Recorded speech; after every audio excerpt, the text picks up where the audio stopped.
Cup పెట్టి పిండి పట్టించినానండి నేను. ఇదండి, దానికి ఒక 4 స్పూన్స్ నువ్వులు వేస్తున్నానండి. పసుపు అండి, 3 కేజీల పిండికి 4 స్పూన్ల ఉప్పు వేస్తున్నానండి. 1 కేజీకి 4 స్పూన్లు కారం అండి. 1 2 3 స్పూన్లు నీళ్ళు తీసుకోవాలండి పిండి కలపడానికి. 1 కేజీకి 1 స్పూన్ అల్లం వెల్లిపాయ. మనం పిండిలో వేస్తే అల్లం వెల్లిపాయ మంచిగా కలవదండి, అందుకనే వాటర్ వేయాలి.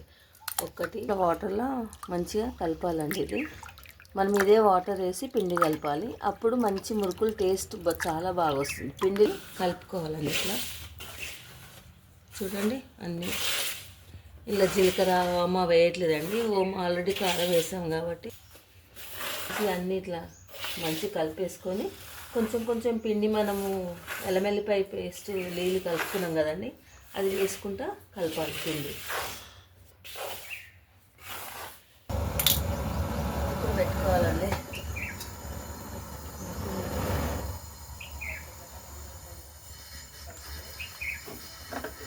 ఆయిల్ పోసుకోవాలండి, మంచిగా ఫ్రీడమ్ ఆయిల్ వాడుతున్నానండి నేను. దీనికి జిగి అనేది ఉండదు, సాఫ్ట్గా వస్తాయి. ఆయిల్ ఉండదు, మురుకులు. నూనె గుంజకుండా అండి పొయ్యి పక్కకు పెట్టుకోవాలి. ఇట్లా పిండి అంటే ఇట్లా పక్కకు చేసుకోవాలి.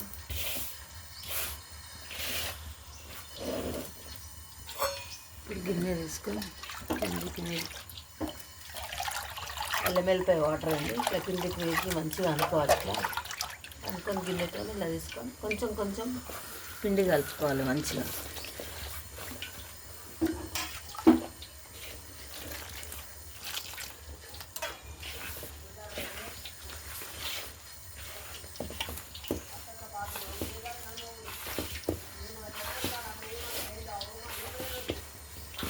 చూడండి, మంచిగా ఇట్లా కలిపేసుకొని మురుకు. ఇది నేను సన్న మురుకులు చేస్తున్నాను. సన్న మురుకులు ఎందుకంటే మాకు టీలో బాగుంటాయని సన్నది పెట్టినానండి.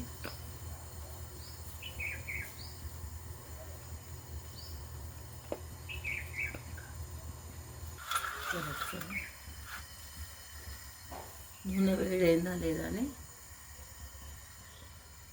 చూసుకోవాలండి. కాలేదండి, ఇంకొంచెం కావాలి.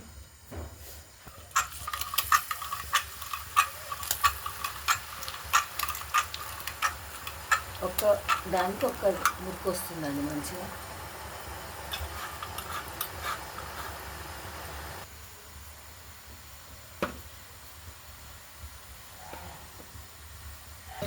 అంత మంచిగా అయిపోయింది ముక్కులు.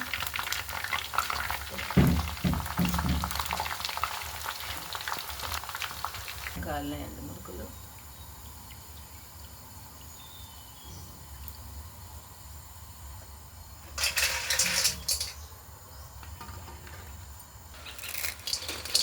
క్రిస్పీగా అయినాయండి మురుకులు.